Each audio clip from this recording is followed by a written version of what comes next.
So welcome everyone. Welcome everyone. So first of all, a few technical issues, just to tell you how to follow this conference mostly. So we're really happy to welcome you tonight. We're together for 1 hour and a half. We're live on Zoom and on Facebook. On Facebook, we're live in English. On Zoom, we have the English and the French version. I will talk for a while in French in a few seconds, but just if you want to listen in French, you can use the interpretation button that is at the bottom of your screen on Zoom. Also feel free to ask questions, whether in the chat on Zoom or also on Facebook. My team and I will pick up your questions and address them to our speakers of tonight. And we're really happy to engage in a dialogue during this session. This is the aim of this series of conferences, to engage dialogue on natural rights and what it means for our societies. So yeah, don't hesitate to ask your questions and don't feel frustrated if we don't pick them up. We'll have a way to follow up afterwards. So we'll tell that to you at the end of this session. Donc bonsoir tout le monde, on est réunis pour la 4e conférence de notre série sur les droits de la nature que nous avons commencé il y a quelques mois, pour laquelle vous pouvez retrouver les différents épisodes en ligne sur YouTube. On est ravis de vous accueillir ce soir. Si vous voulez, on va tous parler en anglais ce soir. Donc si vous voulez suivre en français, vous avez un petit bouton interprétation en bas de votre écran qui vous permet de passer du français à l'anglais ou de désactiver si vous voulez suivre au naturel. Voilà, si vous voulez écouter la conférence en anglais, c'est possible sur Zoom, c'est aussi possible sur Facebook. On vous invite d'ailleurs, et le lien devrait être mis, le lien du live devrait être mis dans le chat sur Zoom dans quelques secondes, à partager cette vidéo sur vos propres pages. Si vous faites copier-coller ce lien, la vidéo apparaîtra sur vos propres pages. Vous pourrez la partager à l'ensemble de vos contacts. Voilà, la conférence ne va pas tarder à commencer. N'hésitez surtout pas, en anglais ou en français, à poser vos questions, soit dans le chat sur Zoom, soit sur Facebook. Nous allons prendre vos questions, les poser aux participantes et aux participants à la fin de leur intervention. Et ne vous sentez pas frustrés parce que si on n'a pas eu le temps de poser vos questions pendant cette conférence, on pourra leur donner une suite quand même à l'écrit. Et pour ça, on vous expliquera tout à la fin de notre conférence. Donc, je vais maintenant repasser en anglais. Si vous avez des questions, y compris techniques, n'hésitez vraiment pas à utiliser le chat ou à utiliser Facebook. Et on se retrouve en français plus tard, à la fin de notre conférence. So I'm really happy to welcome all of you tonight for our 4th session on natural rights. This is a quite exciting conference that we're going to have tonight, because the issue that we're going to address together is how can we listen to the voice of nature? How can we hear the voice of nature? How can we listen to this voice during our democratic decisions? Not only to defend the ecosystems in front of the tribunals, but also how do we make sure that we hear nature in the decisions that we take, especially when we talk about urbanism or economic activities. And this is a great challenge for those who defend the rights of nature, but also a great question to all those who promote new democratic practices and a more direct and live democracy in our everyday practices. The aim of these conferences is really to discuss together, engage in dialogue, to know how we would organize as a European society to recognize natural rights, to give nature the significance, the importance that it should always have had to avoid the planetary destruction. And yeah, some of our speakers tonight already have some answers or are developing ways to answer to those questions, and we're really happy to have them tonight. Those people are really different and with very different experiences. That's what makes this conference so rich. Well, I hope so, and I know that you hope so too. They are whether political representatives in different countries of the EU. They are committed to carry the voice of the natural world in their parliaments. They are researchers as well, trying to define what could be a democracy where the natural world would engage in political discussion with the human being world. They are also artists experimenting through the arts, different forms of sensitive dialogue with nature and the living. And we also have with us some of the most fascinating initiatives that are alive today in Europe, the creation of the Parliament for the River Loire in France, and the Embassy for the North Sea in the Netherlands. So before engaging this discussion, I'm happy to present you by alphabetical orders, Maria Lucia Cruz Correa, who is an artist and founder of Voice of Nature K Institute. Maria, you will tell me if I pronounce it right. An artistic project for environmental and climate justice, trying to find a collective language between humans and other living than humans. We also have with us tonight Maud Le Floch, a planner specialized in the urban cultural scene. She works to introduce artistic approaches into project methodologies applied to territories transformation. She will tell us a bit more what this means for all those who don't understand all the technical words. In 2007, she founded Le Polo, Pôle Art Urbanisme, which is a center of production, resources, and experimentation, and mostly of urban activities, which initiated recently in France the Loire Parliament, and inspiring initiatives that she will present tonight and discuss with us tonight. We also have with us, and I'm really happy to welcome her as well, Rebecca Lemoine, who is a conservation biologist and member of the Swedish Parliament. She acts there as a spokesperson for biodiversity for the Green Party. She is a long-term activist of the rights of nature in her country, and she even proposed a constitutional change. Sorry for this. We have one man in our panel tonight, Graham Smith, whom we're really happy to have with us. He is a professor of politics and director of the Center for the Study of Democracy at the University of Westminster, and also chair of the Foundation for Democracy and Sustainable Development. He's the author of Can Democracy Safeguard the Future? And this is exactly what we're going to discuss with him tonight, how to take into account future generations and the living in our democracies. Finally, we welcome Han van Leuven, who works with Nieuwe Symbiose on the fundamental and regenerative integration of nature and culture. She studied art history, cultural analysis, and also biology. Since 2008, she's been a board member at the Embassy of the North Sea, another inspiring initiative that we'll discuss today. So thanks to every one of you for being here tonight. Thanks also to all the public who are there. Don't hesitate once again to ask your questions in the chat on Zoom or on Facebook, and we'll try to answer them. And I will now start this discussion with Graham Smith. Graham, you've worked a lot on democracy, and you've brought a lot of analysis and proposals on the integration of the interests of future generations in our democratic systems. So can you tell us a bit what lessons can we draw from your work for nature? How those two thematics match and meet and should meet, must meet in our reflection? And also maybe one more precise question, but what do you think about an ombudsman or woman or an independent representative body for nature? What do you think also of citizens' assembly? Do you think that they are promising for the renewal of our democracy? I now give you the floor. Thank you, Graham. Thank you, and bonsoir. Good evening, everybody. And thank you so much for the invitation. It's a real privilege to be here. So I've recently published a short book that Marie mentioned called Can Democracy Safeguard the Future?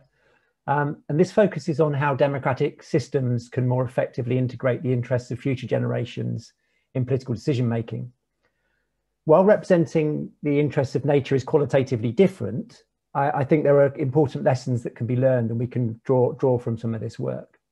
So the book begins with an analysis of what I call democratic myopia, which is the short-sightedness of democracy, or the tendency to think short-term.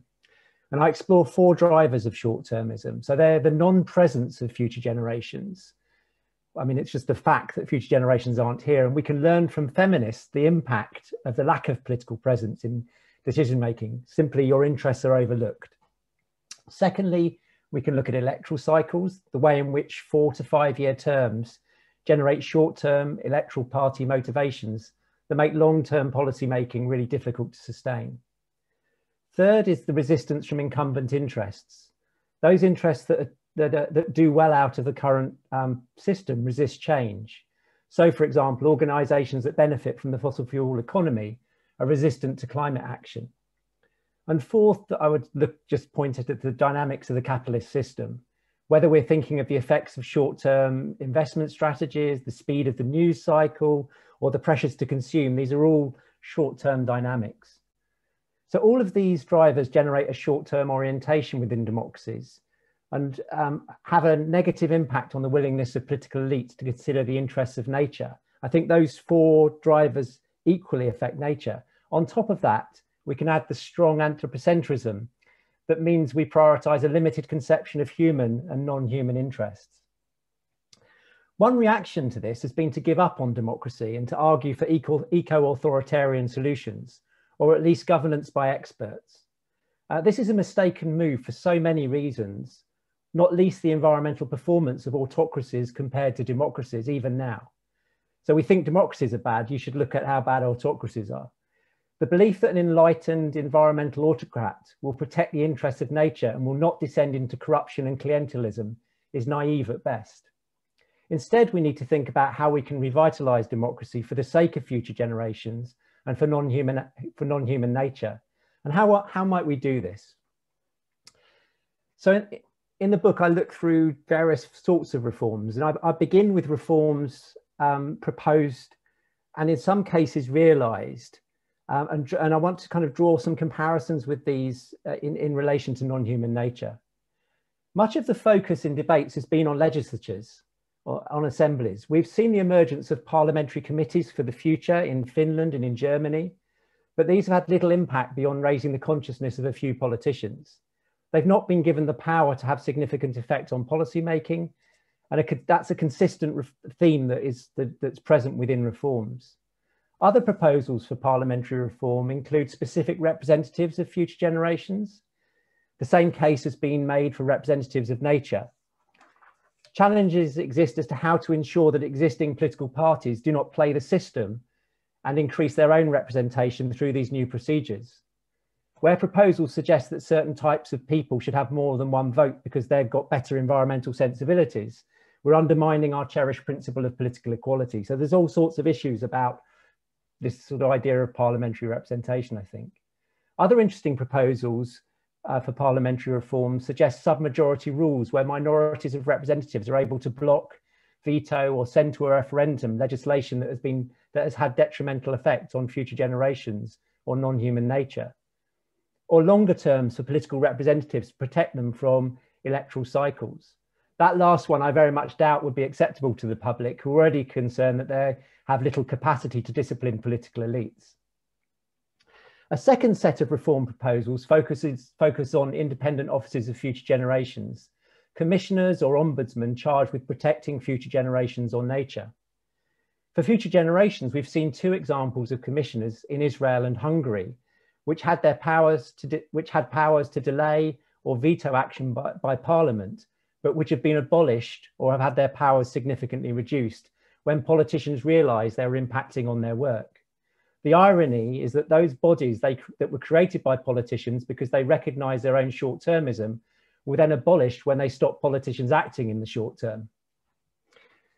We still have an example of a Future Generations Commissioner in Wales, although she has much more limited powers compared to the earlier cases. Similar arguments can be found for independent bodies such as environment defenders offices, whose role would be to protect the interests of nature.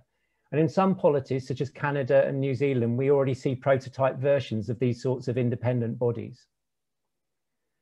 Where future generations or non-human nature has constitutional protection, then these offices can be charged with protecting these rights through the courts.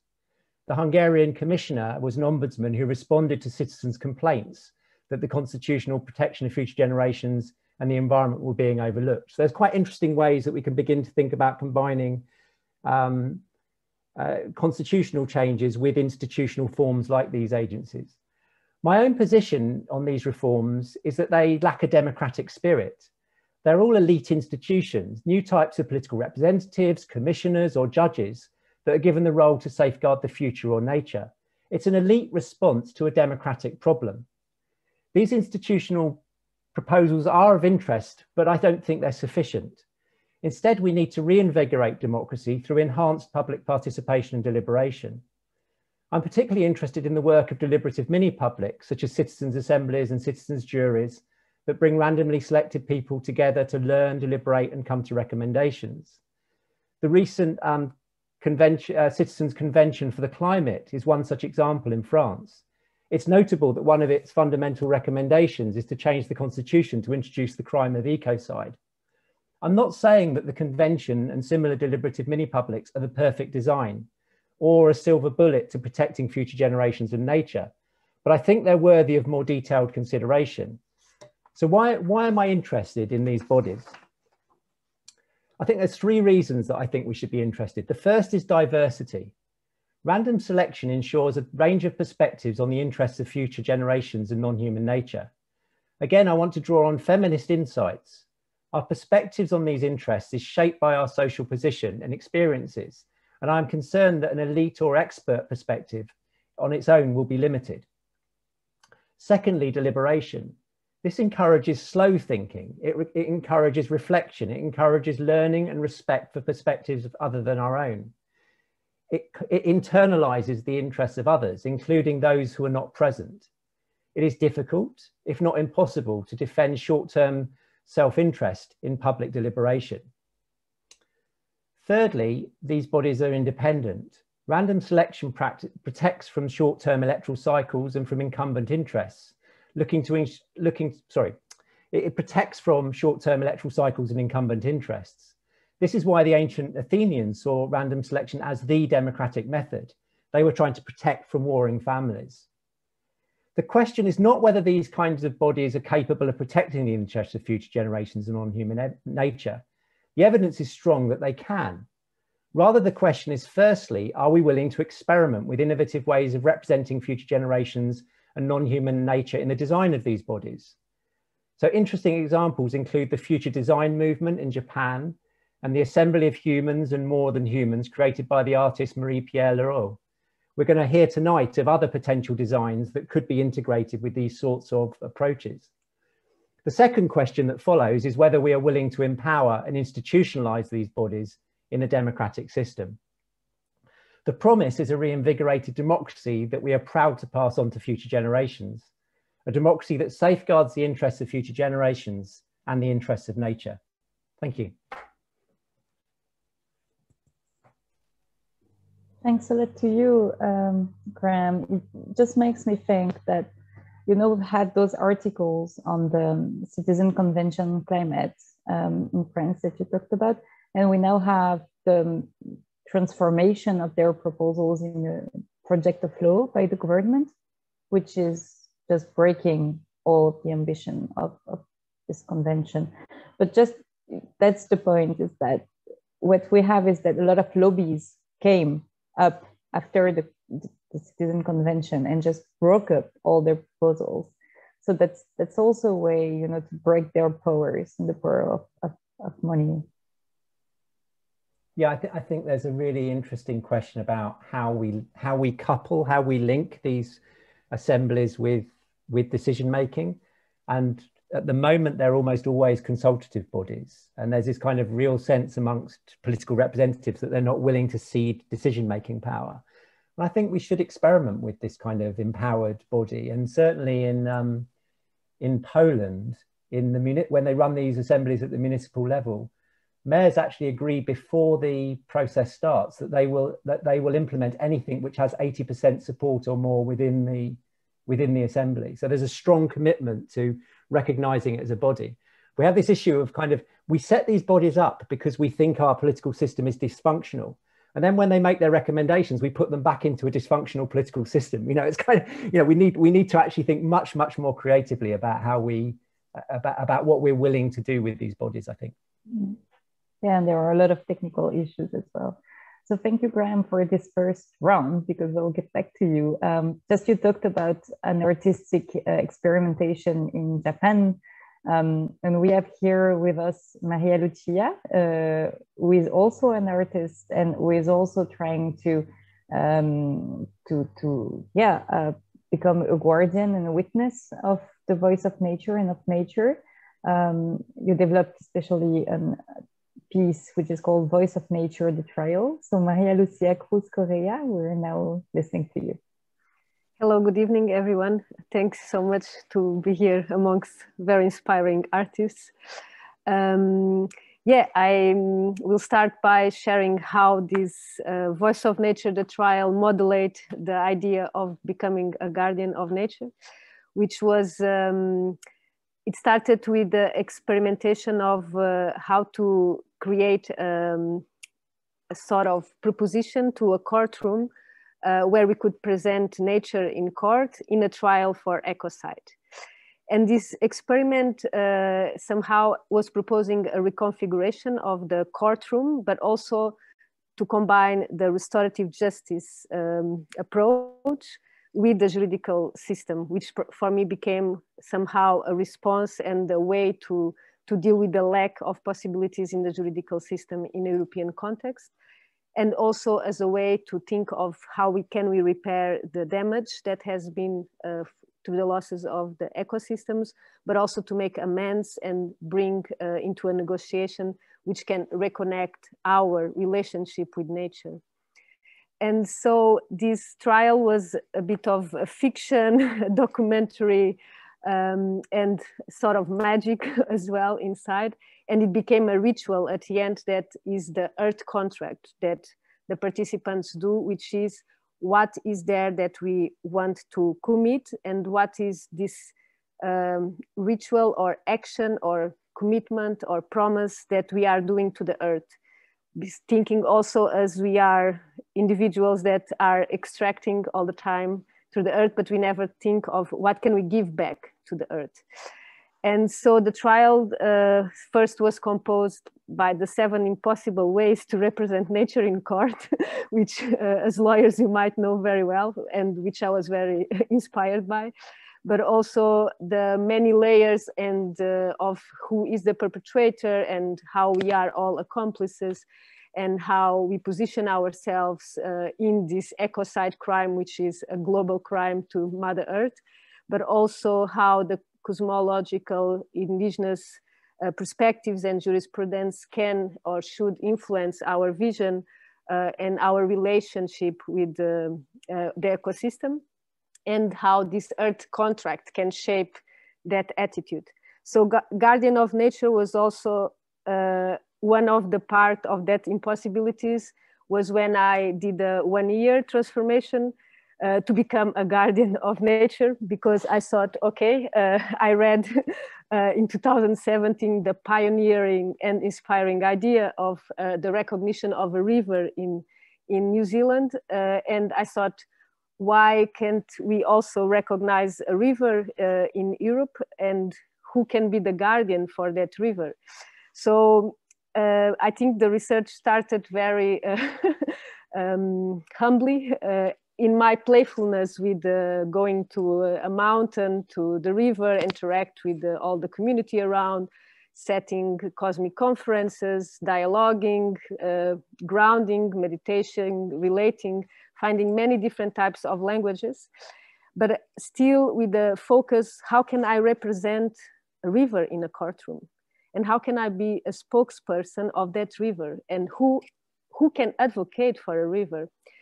And also, again, referring to New Zealand case, so the river has the representation by guardians and in the legal proceedings.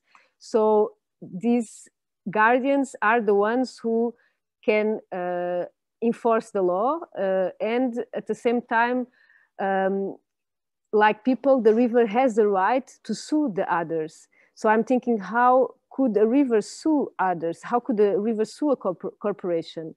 And if a river doesn't have a voice, who is entitled to take that responsibility?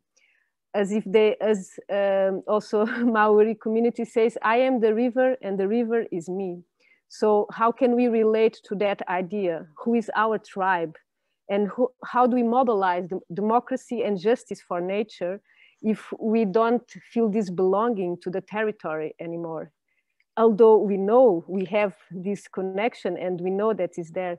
So hearing the voice of nature is really important in decision making, because that's the point of transformation in justice. And through restorative justice procedures, I think there relies a lot the answer also for those teams. So I also have many questions of how the representation can go about, because perhaps I also think it's still very anthropocentric that we take the position to speak in behalf of a silent voice. And I also think about the danger of racism that we can cause by violating the silence of the silent ones as victims that have no speech on a courtroom, and where they are also reduced and colonialized and still categorized linguistically as other than humans. Who are those other than humans? Or when we do these divisions, because we tend to compartmentalize and put humans in a box, other than humans became another realm for the rights of nature. So speaking in behalf is a similar status as applied to an orphan legally, as I understand. So is nature an orphan? That's also another question. And so what does it mean for us to advocate for nature? I think this is the challenge today that I trigger to the ones who are listening to us. And for me, the first word that comes to my mind is surrender. And although I think that is not so easy to decolonize ourselves, and I think it's not easy to decolonize the nature in us and the part in us that is witnessing the river, that small part that is still in us. And it's also not easy to decentralize ourselves as humans. So it's not easy to decentralize law as well. So I think this requires a political ontology, a shift, and the demystification of what kinship is as a practice of care to manage the earth resources. And that's what I think that it's a big part of research and investigation for me as an artist and as a guardian of nature, because what I hear from nature is that nature doesn't want to be in court. A river doesn't want to be in court. So the question is who can advocate for nature, and for whom are we reshaping the laws also? So personally, like in my artistic trajectory, what I have that I can share was I developed a process of 365 exercises to dialogue with nature, which you can see on the Institute website. So they are from playful exercises, from tools that I invented, from running after the clouds, from many different kind of constellations. And in that sort of way, or that playfulness, I try to honor the ancestral legacy of the rivers, of the mountains, of the seas, but through deep listening, which is something that we are forgetting, deep listening and grounding. And here, those voices that should be heard, they will enter your hearts if you take this time for the listening.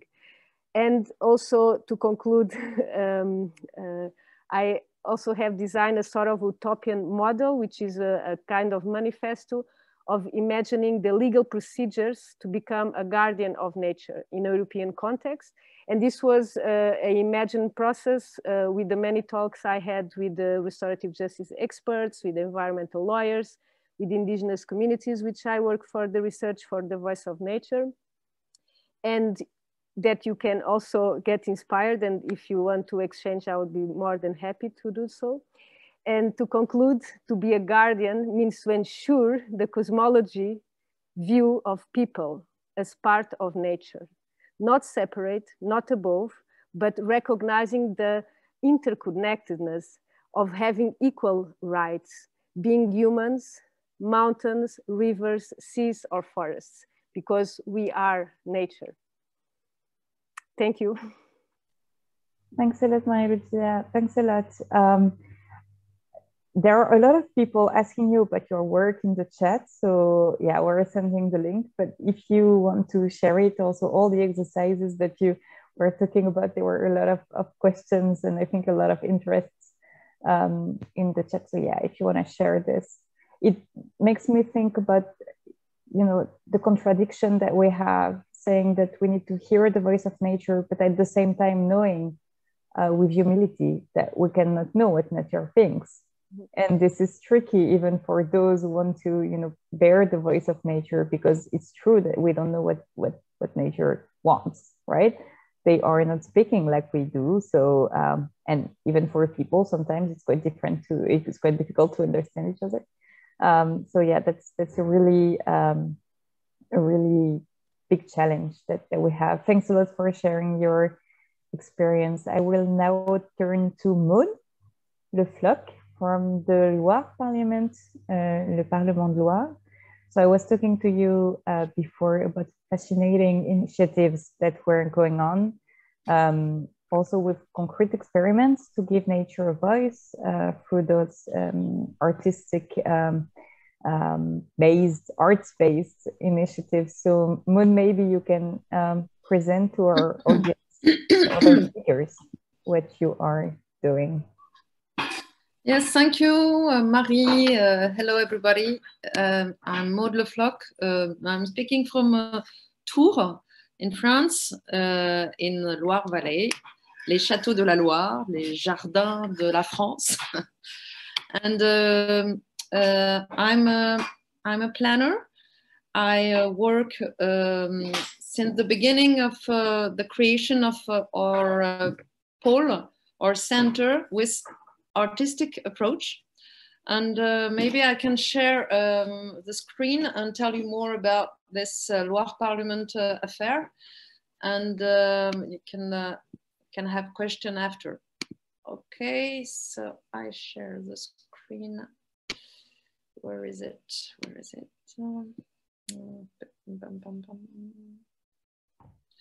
It's the green button, écran partagé. Okay, got it. Yeah, partager l'écran. You have it? Yes. Je le mets plus grand, je le mets en diaporama peut-être. Okay, paf. Okay, you have it? Yeah? Okay. Yeah. So this is Loire Parliament is an art, science and territorial approach, in fact. Our pole, I have to describe first. It's a resource and project structure between artistic creation and planning. It means that we invite artistic forces in urban process. It means that we invite artists more to invent, imagine, design, think in an inventive way, point, sign, attitude, a place of modernity. For this talent, we invite artists for creating a new way of making and transforming cities and territories. Okay, so we have 3 programs. One program is a residential program for artists, planners, and also architects. A second program, which is urban studies and academy, and also with production of resources. Our pole is helped by French Minister of Culture and the local councils. So we have a project production and experimentation. One is on the river, is the Parlement of le Parlement de Loire, Loire Parliament. And 2 others are actually on the topics like energetic transition. And we're working on an opera with musicians and engineers. And also we have another program on about recycling construction waste with artists, which are creating new pieces and new places, urban places with construction waste.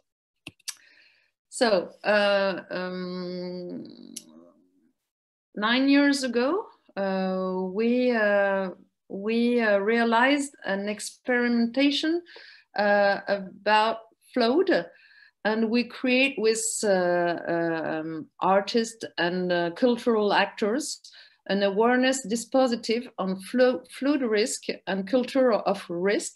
It was a flood day, and it was a 24 hours action through the city, sleeping in a sport place, and it was like a simulation exercise about flood, and there were 24 action and 24 hours. It was fascinating, and it was really emotional. It was so an awareness with emotion and body and through the city. The bounce tour, we help Le Plan Rhône, which is an organization above the Rhône, to realize his innovative project on flood risk. And 3 years after, we realized this Loire Parliament affair. So what is the Loire Parliament? So it's an institutional fiction, and it's important to tell this like this, because it's a fiction.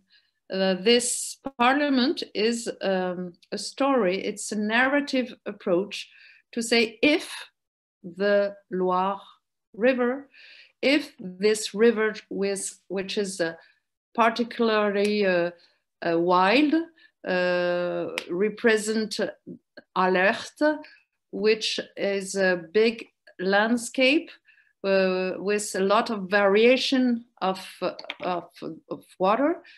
If this river, the widest river in Europe, had a recognition of legal personality.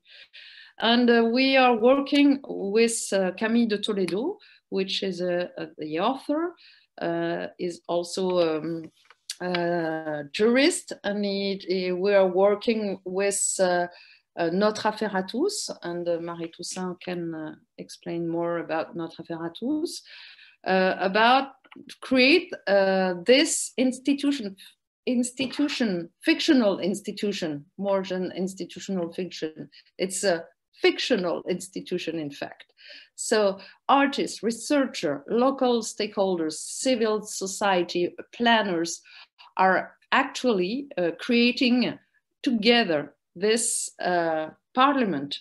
And it's a serious fiction, in fact, because this fiction is quite performative, and it's getting and it's creating different realities with this audition system, with this report, with public events, with initiative, art and science initiative, and also with an urban project, because we went a bit far and we create urban project on a place in Tours to receive the construction of the parliament. But anybody actually know what would be the form, and it will be an evolutive parliament, evolutive construction. And so this is joining our first job, which we are planners, in fact. So we are imagining new sites and new way to realize a project. So this audition were during 19 and 20 for public auditions, sorry, it's not hearing, driven by the author Camille de Toledo, podcast, book, with receiving a philosopher, like here you have Bruno Latour and Frédéric Aitouati, but also jurists like Valérie Cabanès, and also ecologue, etc., etc. We have naturalist audio listening. We had experience on Loire with the School of Loire, and we create a commission with a different person of Loire, and so it was a great work, and the goal was exactly between a creative process of the Loire Parliament and a territorial approach, a new way, a renewal way of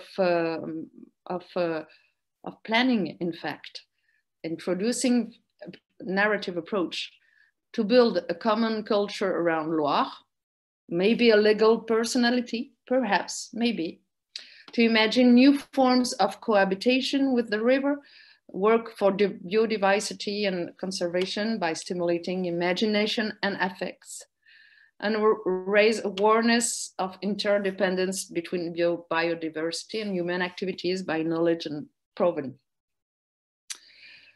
So the next step, we have the Loire Assemblies events, which is a great aggregative event moment for a largest audience, because actually it's not confidential, but it's a more conceptual and intellectual approach. And this even, it's also to share more. And we are involving 10 partners, university, but also the Mission Val de Loire, in charge of UNESCO protection, and also the School of Loire, and also people which are cultural actors. So we are going to make a large audience event, and so you are very welcome. It's 10, 11, and 12 September, presenting the report of the audition. It will be a good moment, and this report will be brought to the capital of the region by boat on a ceremonial system. And we are also realizing Arts and Territories Infusion, professional days workshop. Also, you are very welcome. And this urban project that we won, it's a requalification of a site, and the Loire Parliament inspired all the program of this project.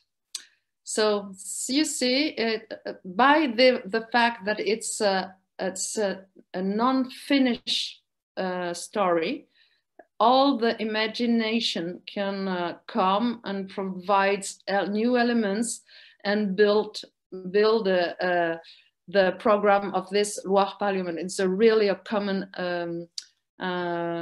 way of making project with schools, with university, with cultural actors, with Notre Affaire à tous, with the help of La Ville de Tours, etc., etc. So that's it, más o menos. Merci. De rien, Maud, merci à toi. Thanks a lot to Maud. This is, well, really inspiring, all of this. I don't know what you think, guys and girls who are listening and who are with us, but this is really inspiring. And this shows also that nature rights is really not something that just, you know, a theory, something that charnel, how would you say that, corporal?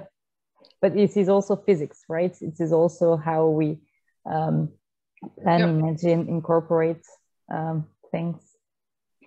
So thanks a lot. I don't know if you know about the Embassy of the North Sea, but I'm now turning to Anne van Leuven, who has very, like, who is also from an artistic background somehow, and who also developed quite impressive initiatives with the Embassy of the North Sea. I'm sure there are some similarities, but also some differences and complementarities between your two initiatives, and that you both have a lot to teach to us. So I don't know where you are, Anne. I don't see you, but yes, I'm perfect. Here. Go ahead.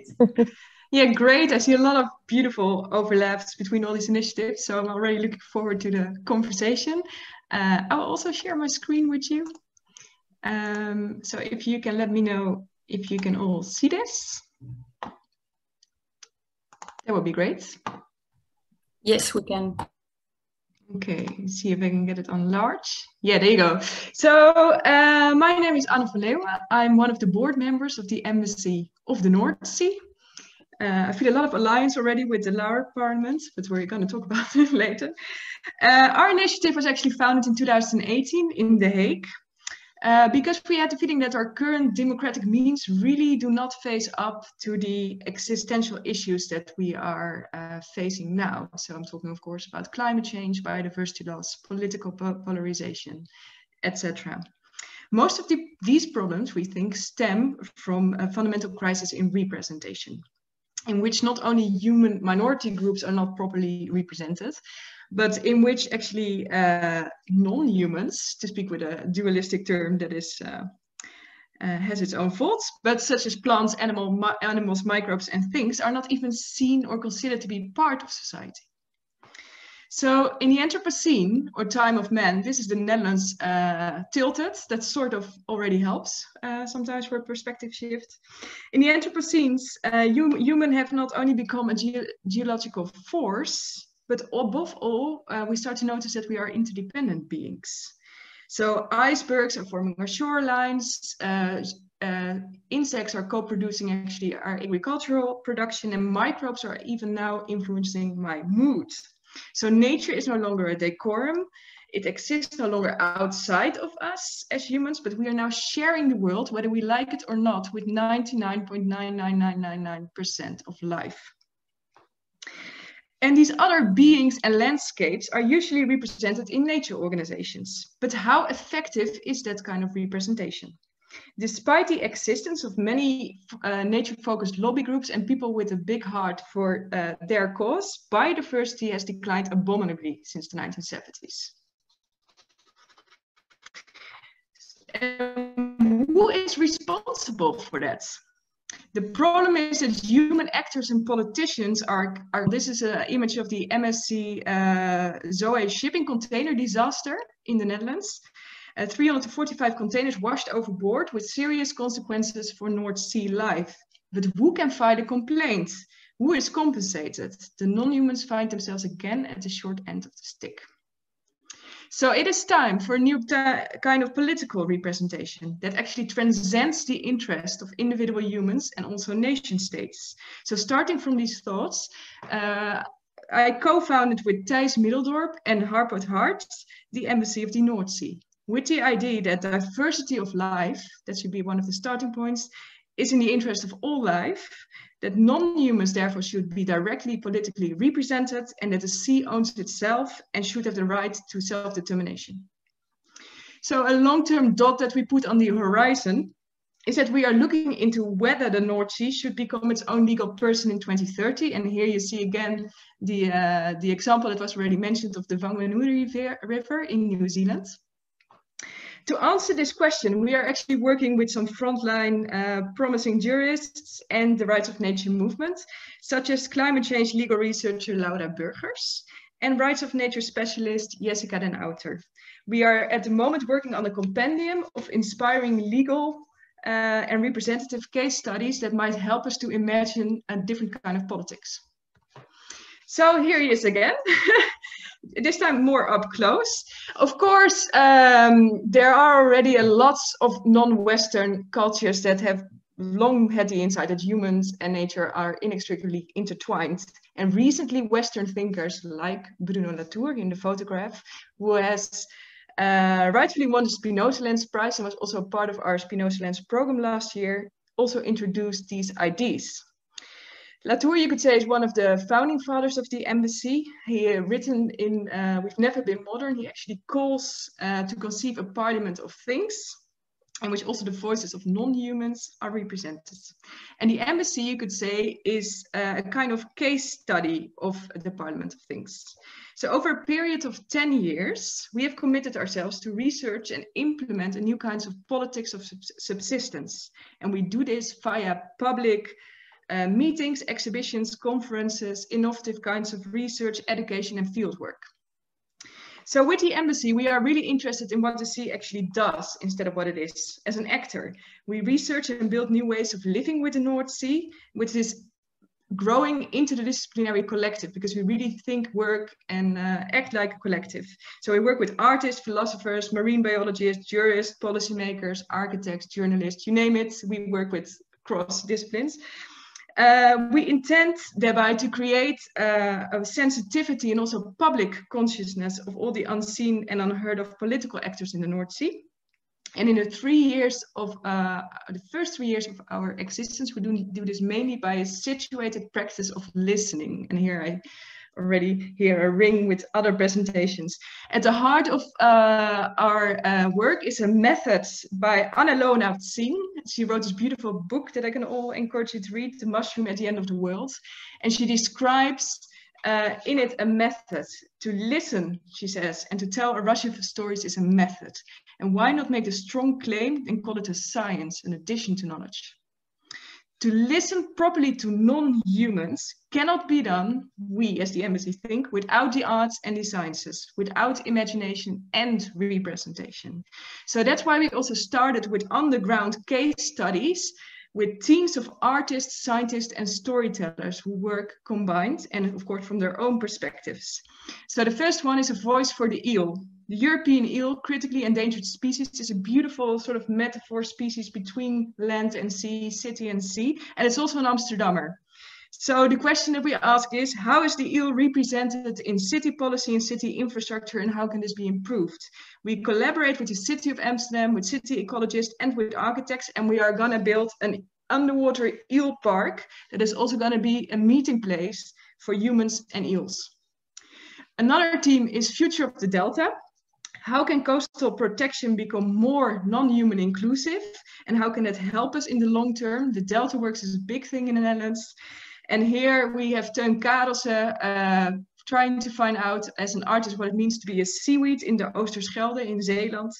We collaborate also with local coalition of Delta experts, and we're working actually on alternative data reports that are not only about quantity, but also about quality of life, and that can feed policy.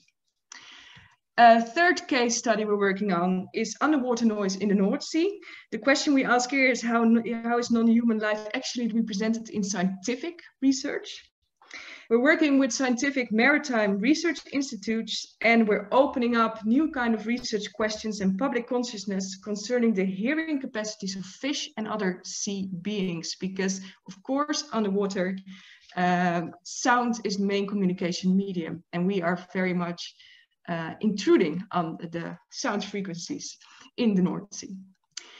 So, to get a more ecological understanding, we have to listen diversely and with a focus on interrelations. So this means that we should use all our available means to listen to the sea.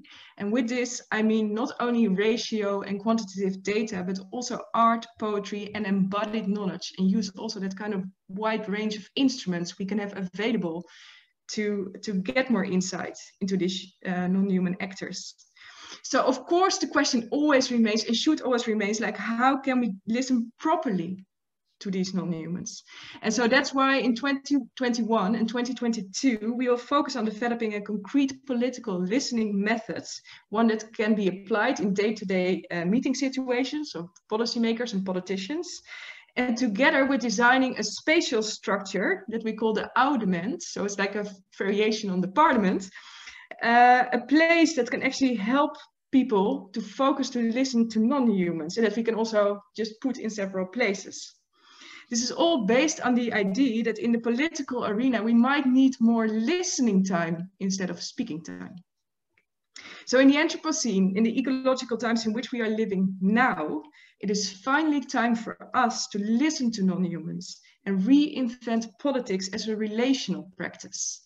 And then I just shortly want to end with a note that I also started with my Spanish partner a regenerative demonstration farm and learning place, Bodemzicht, last year, because the same goes for farming. We also need some more ecological relational practice there. And this farm is now becoming, is in the process of becoming a zoop. And the zoop, I want to end with that, is very much related to the thinking of the Embassy of the North Sea. So the zoop is a legal framework in which we can actually represent non-human interest within the organization. And we are working with that with the new institute, which is an architecture institute from Rotterdam, but also a law firm, De Brown, Blackstone and Westbrook. And that is developing into something that we are gonna apply soon. So that's where I want to end with. Thanks a lot, and thanks a lot to all of you. I see a lot of people in the chat talking, saying that they're really interested into what you do and want to know how do you fund yourself and how can you develop all of this. So we'll have a lot to talk about, also very concrete questions right afterwards. But I want first to turn to Rebecca Lemoine, who is here. Rebecca, you're like me, a political representative, and all of these experimentations and thinkings show us the long road that we have to cross to change politics the way we do, and there's so many challenges and obstacles that we have to overcome. And it also raises really practical issues on how do we do it, and how do we, you know, also for me at European level, how do we translate what you are doing at the local level into something big. But I know, Rebecca, that you've been thinking a lot about this and working a lot on this for a few years now. So I'd like to hear also your voice and advice, opinion on this. Well, thank you very much, Marie. And it's really inspiring to hear all of these speakers and the examples. And I think it's telling us something that we really need to use our imagination to think outside the box in order to actually include nature in our society. So my name is Rebecca Lemoine, and I'm a member of the Swedish Parliament for the Green Party. And the core reason why I even began with politics is to try to be a voice for the nature, with all its variety of life forms that doesn't really have a voice in our democracy. And democracy with the national parliament has representatives from different ideologies, but almost all of these ideologies are within an anthropocentric worldview. But in the Green Party, we build our politics upon that all life forms, today and tomorrow, we stand in solidarity with them. As I want to raise the voice for nature in particular, I also been assigned as a spokesperson for biodiversity. And this is, of course, one way of trying to include nature in our democracy.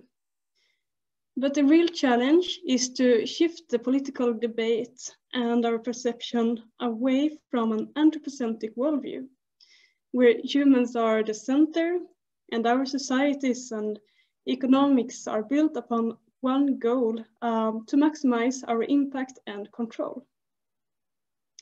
And nature and other life forms has been seen and are still being seen as mere resources in creating our human era.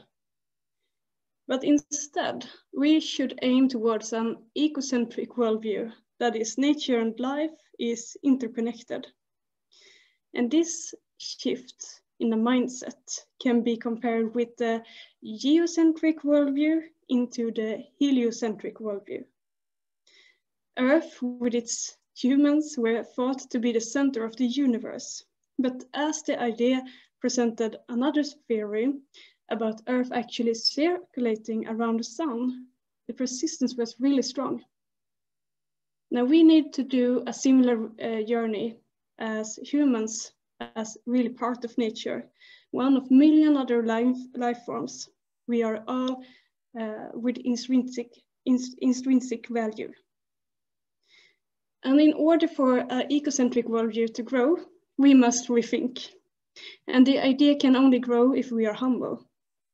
The next step is, of course, to redesign our societies and economies and our democracy and laws. And we can do this by the Earth jurisprudence, when Earth is the centered philosophy and for lawmaking and governmental design. And I think giving rights to nature is a concrete way of making laws and policies which are based on the ecocentric perspective rather than the anthropocentric worldview.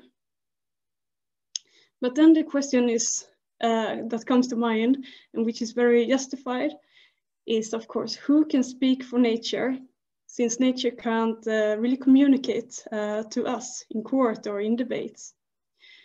And here's some of my personal ideas. One is that I think that people that has a great empathy stretching over the species barriers.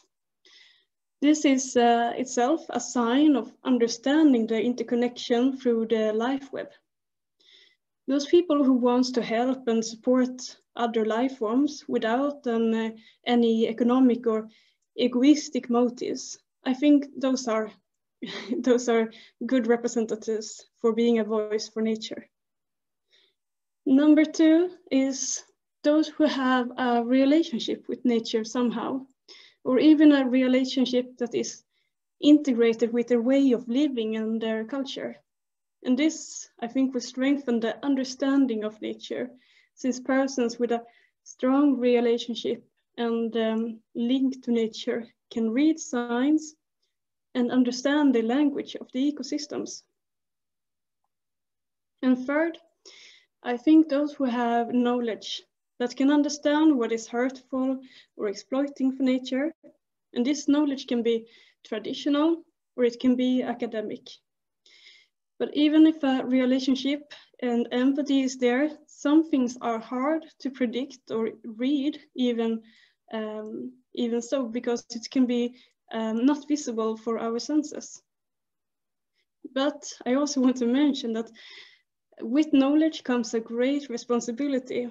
And if the empathy is not extended to nature and other life forms, it can actually be used for egoistic reasons, as greenwashing, where knowledge from biologists are often used as making excuses for exploiting and business as usual. And I think many indigenous people around the world have these abilities. With a long tradition, working and living together with nature, and sometimes a recognition that nature is holy in some way, this gives them a better understanding of how we are interlinked.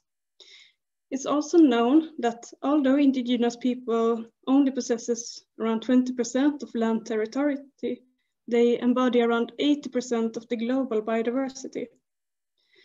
So to conclude, I think the understanding of nature and willingness to work towards what's best for the whole ecosystems are the most fundamental criteria in order to speak on behalf of nature.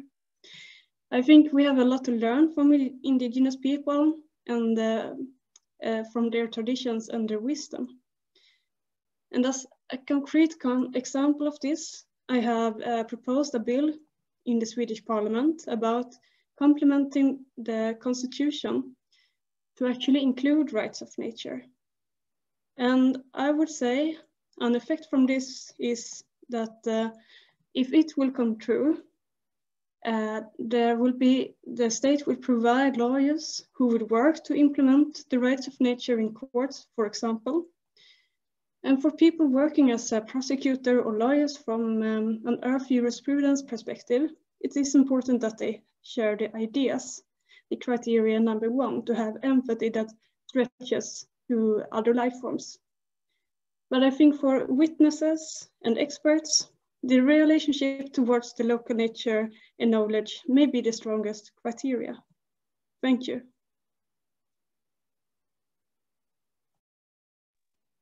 Thanks a lot, Rebecca. As we have so many things, yeah, to work, but I agree with your the way you're doing things, like not waiting to get all the answers, also to push already for the rights of nature, because this is also something that we could do, you know, spend all our times thinking and then never practicing and waiting for life to be really extinct to do something, which would be, yeah, quite bad. So now is almost the time where we pass to the questions from the public, which I have in my hand just in front of me. And as I told you, there are a lot of questions. But maybe just before, I wanted to maybe allow also you to react and respond if you want, my speakers tonight, on what has been said, also in a more reactive way. So I see that Anne is raising her hand. Maybe just to also tell you something that comes to my mind when I hear all of you is I was speaking with one French author, philosopher, whose name is Baptiste Morisot. He has worked a lot on diplomacy with animals, especially with wolves, but also on all the situation of the census, growing up, facing with this, you know, challenge to defend nature. And he was telling me, we can not really be spokesperson for natural entities, for the living. We can only be translators. And as Rebecca said, with this empathy and knowledge about nature, you have this responsibility. Being translator is also a huge responsibility, because you know that you're not saying what nature thinks, but you're only translating. And he was arguing for, you know, that the fact that we have spokesperson of interdependencies between humans and non-humans, right? So this is also a thinking that's quite interesting. So I go to Anne, maybe then to Graham, and the others, you tell me if you want to respond, and then we'll move to the questions from the public. Yeah, I just wanted to quickly react on that. I think that this translator idea is very beautiful, instead of taking the spokesperson perspective. But on the other hand, I also think, yeah, sometimes it seems impossible to represent non-humans, but then if somebody steps from a plane and says, I represent France, then we think it's normal. So it's also like, where, what can we imagine and what can't we imagine? And there, I think the point of Rebecca is also interesting on empathy. I wonder if empathy should be a prerequisite for speaking for nature. I get where it comes from, but also it has this idea perhaps of enlarging a concentric circle. I think, yeah, of more empathetic species towards less empathetic species, but we also have parasitic ticks, and it's quite hard to have empathy for them. So, like, do we really need it as a prerequisite, or might it also be out of a new ecological image of the self as an ego that might not be very emphatic, that could work as a means of seeing the importance of spokesperson or translators for nature. And the third and last thing I wanted to look at is actually this idea of a working relationship with nature. I think that might be a very important and valuable insight. I was thinking of this book by Robert Macfarlane, Landmarks, in which he very beautifully describes how a working relationship with the Scottish Moors is lost. And with that working relationship, the language is lost. And then in the end, the Moor that had like so many descriptions of how to look at the Moor and to discern the Moor just becomes a Moor. And then it very easily becomes a industry terrain, because development just goes over it, because it's nothing else than just a Moor. So I think this working relationship could be something very interesting to look into. Thank you, Anne. That was not the last point, because I still have questions for you afterwards, but Graham. Yeah, I find everything that all the work that people are doing is really fascinating and sparking off lots of really interesting questions. My tendency is to think tends to think in terms of what does this mean in terms of institutions. And one of the things that I worry slightly about with people being spokespeople or representatives, is those people often have a very particular social positionality within society. And I'm really keen on trying to democratize this, because I think actually our understanding of nature, even if we're thinking in if we manage to think in ecocentric terms, is going to be so affected by our social positionality, our gender, our age, our ethnicity, our experiences and perspectives. So I really think that we need to be finding ways where we can manage these different ways of understanding. I mean, I've already said I'm kind of interested in these kind of randomly selected bodies, but I think ways that we can pluralize that, so it's not like an individual or a small group of individuals who somehow have this special, who are seen to have this special relationship. Partly because I think those sorts of actors, they lose legitimacy amongst society if the society doesn't see themselves reflected amongst those people. So I think the really creative stuff here is how do we bring not sort of artists with a particular sensibility or academics who, conservationists with a particular sensibility, but how do we bring ordinary people into this process of representation, into this process of speaking for? Otherwise, it's always going to be this specialist thing, and that I think can lead to resentment, particularly as this is going to have significant effects on how we organize ourselves. So I want us to imagine that this is something which is even harder than what's happening now. It's got to be even more difficult than what we've been presented for, because it's actually got to be this role has to be pluralized, I think. And I'm not sure what that looks like, but I think it's a really exciting question. Yeah, I completely agree with you. And I would say we had our former conference was on the crossing between human rights and nature rights. And we're also saying the respect of nature rights is, a condition for the respect of human rights. And I think that's a bit also what Rebecca was saying with indigenous people. But I do believe that we all have a different experience with nature, and that giving a voice to nature must also mean taking into account all these different experiences. So not only the scientists, but also the artists and also, people whom we don't ask so much the opinion of. And this is really important that we include this dimension. So thanks a lot for raising that. I think that's a very, very essential challenge. So just maybe I will turn again maybe to Maud, but Maud, I will give you the floor, asking you one of the questions that we received on Facebook or the chat, I don't know, on Facebook.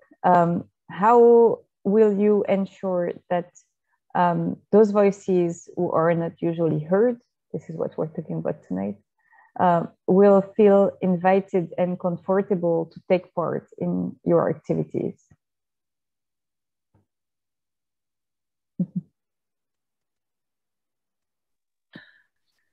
Tu peux me la poser en français, Marie? Oui, je peux essayer. Alors, comment peux-tu t'assurer que ces voix qui ne sont pas souvent entendues se sentent invitées et à l'aise pour participer à vos activités? Okay, I don't know if I understand well the question, so I am trying an answer. The voices, which voices are we talking about? Are we talking about the bottom voices, the nature voices, the ground voices? If it's the case, I have to say that our planning approach is a bottom-up approach. And in fact, to consider biodiversity, to consider ecosystem, and to consider context is our urban and planning approach.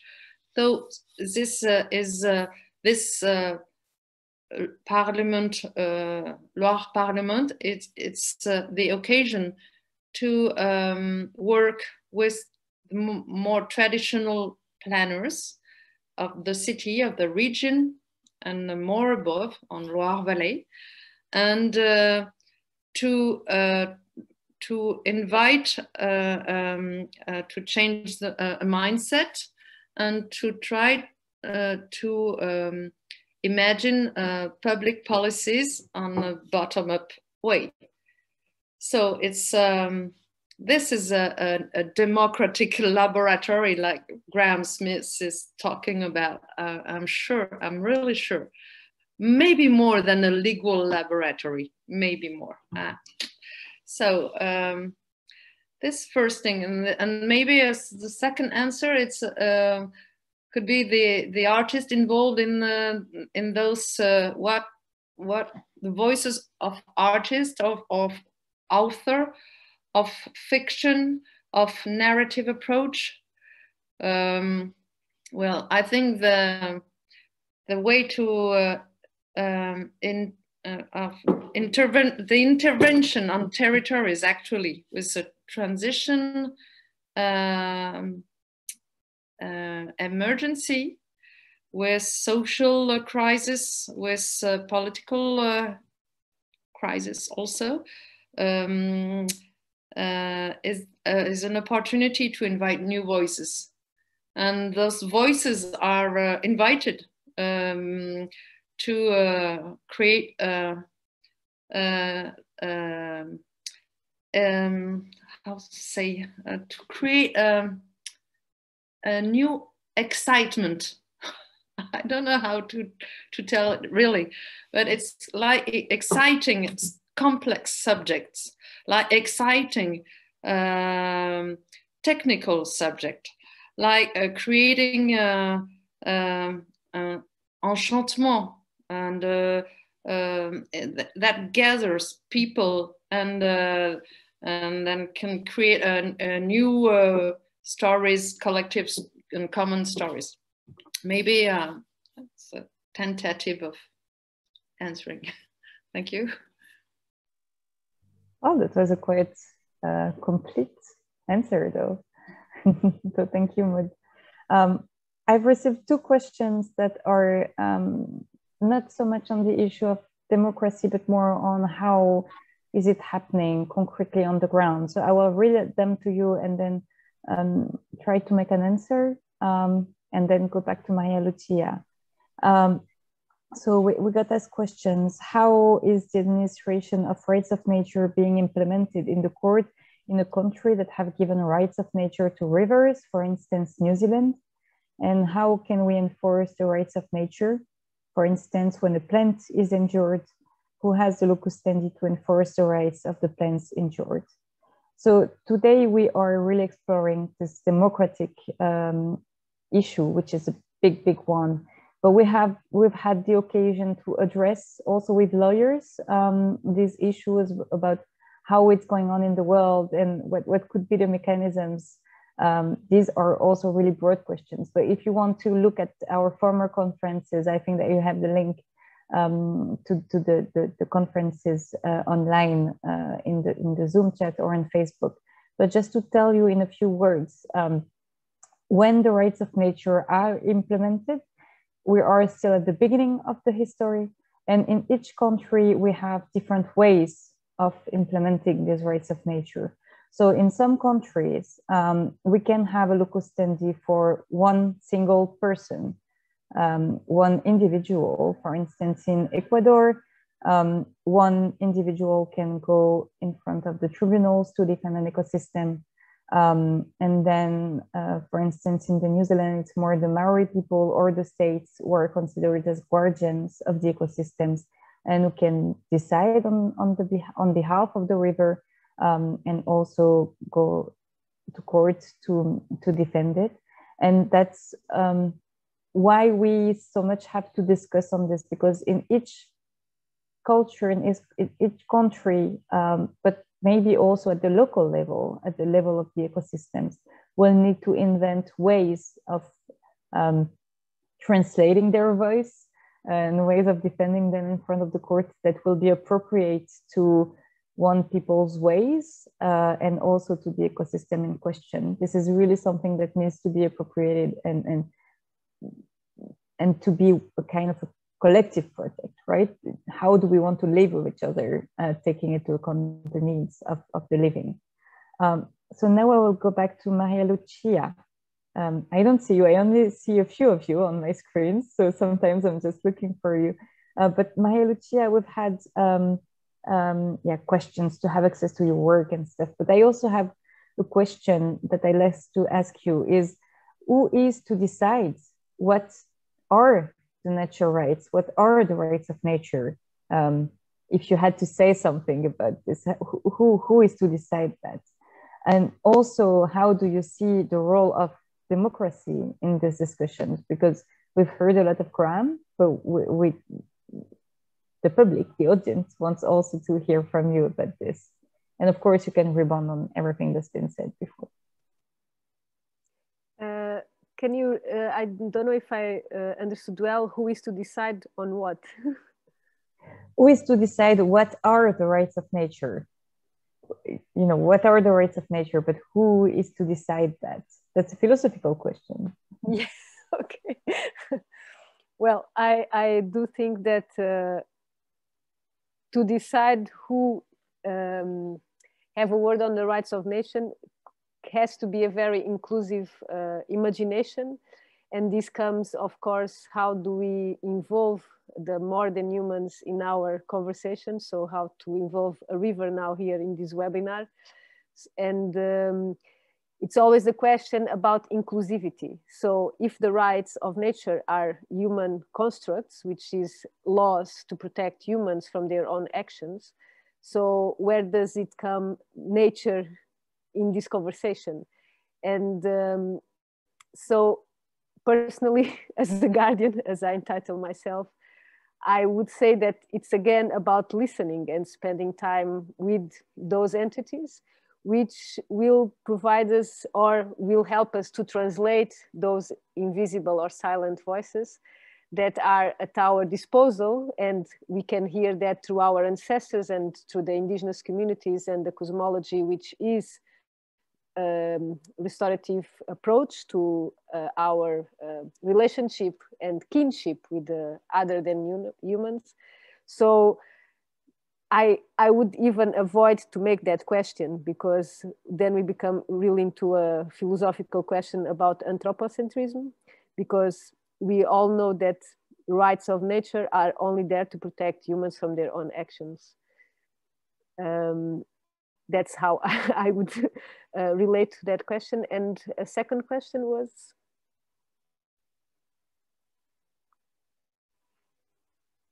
Marie. Second question, I'm here. How do you see the role of democracy in all our discussion? Yeah, so I do think that the democracy comes when we have an understanding of all the parties. And so these very individual approaches and how we interrelate each other doesn't really translate the interconnectedness of the ecosystem, as to say that we have these very isolated islands from different countries and from different artists, and the power of the democracy comes with unite. And I think also the responsibility that we take as guardians, which can be individual, in community, or as a tribes, could also become more democratic when we are inclusive and when we do create a network where we stand together. Because I still should be a bit of a paradigm shift in that working together as a guardian or as artists or as activists or ecologists without compartmentalizing our paths, because that's what ends up always happening. And I have a feeling, for example, in the way I try, at least in my projects, and how I look at systems, it's always like with the different voices, and the same with the Parliament of Things and the Arlois, where the different specialists can come together, but there's still the question about democracy where a non-human enters. And that's, I think, the big question. And I think it will remain unanswered tonight, but hopefully there will be more time to reflect on that, which is the voice of nature. How do we hear the voice of nature? in a democratic system. Yeah.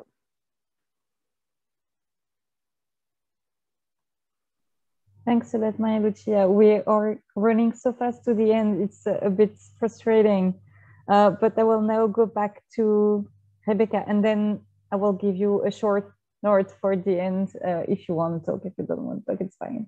But I will go back to Rebecca. Rebecca, I don't know what all these discussions have created in you. For me, it's always the same with these conferences, even more questions in the end than at the beginning. But we need to keep moving. I also, want to hear about how you felt this whole discussion and all the contributions that we've received. But also someone is asking me, Bruno is asking me, I'm yet in doubt about how human could translate nature voice with a non-human code. In the end, which voice are we really listening? And I'm thinking maybe we can also end up with this piece of thinking and then say the last words for each one of you. Thank you, Rebecca. Well, okay, thank you. I think also these sessions and seminars are developing the movement, because we have to think and include other perspectives all the time. I know this question about how can we represent or translate the voice of nature, and of course it's quite hard. But as I've been studying biology, conservation biology for 5 years, and I've been working with nature a lot in the field, and there are so many examples of species doing everything they can in their power to just pass on the genes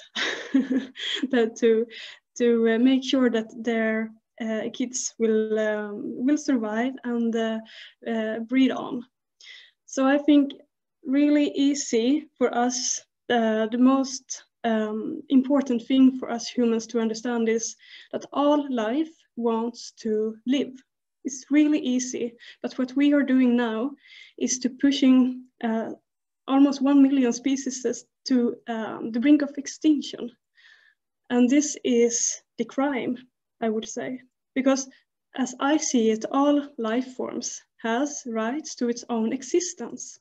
So even if we don't know exactly maybe what makes a forest happy, we can know what makes a forest devastated, to go extinct, to make a clear cut, to make big dams, to make this kind of really destructive things. So this is this easy thing for us to take with us when we move on, and exactly how we can listen and translate nature's the voice of nature is something that we have to learn, I think. But some things are really fundamental to not make species go extinct, for example. Thanks a lot, Rebecca. Thanks a lot. We could continue for hours. Does anyone want to have a final word, just to say goodbye to our audience, or whatever else you want to say?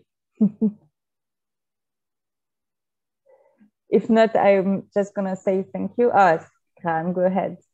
So I just want to say a couple of things. One I think is what Maria Lucia was saying was really important, because actually I think she's kind of talking about almost like a social movement of guardians who are challenging existing public discourse and trying to really change the way of seeing. But I also think there's a real possibility to kind of combine the kinds of things that I'm interested, like bringing together a diverse group of ordinary people into dialogue with these artists, with these people who are doing this work, in order that that they are witnesses, allowing ordinary people to make decisions, rather than it just being kind of developers and scientists. It's actually engaging with these kind of artistic developments. I think that could be a really exciting thing of actually bringing that kind of mini public of ordinary folk into this dialogue. And I'd love to see that somehow happen.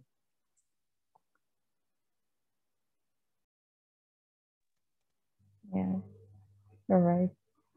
Does anyone else want to say something, or I'm going to just stop this conference? Thanks a lot. Thanks a lot to all of you. Thanks a lot, Graham, also to your final words.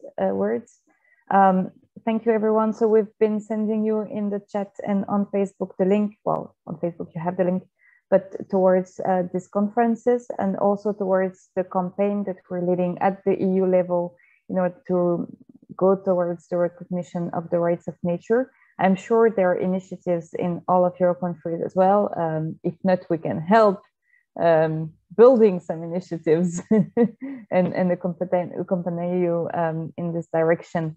I'm sure that this conversation that we had tonight will make a lot of babies, you know, because just on what Graham was saying, that we'll organize discussions, real life discussions in the coming months, maybe, or years, depending on the situation. But I'm sure it's going to give also some results among the audience. And so feel free to share this conference if you liked it. Feel free to share the campaign as well. We'll try to update you during the campaign on what we do. We will also try to sponsorize and talk about the initiatives such as the one Maud just sent for the Parliament of Loire in September, the Loire assemblies that she was talking about before.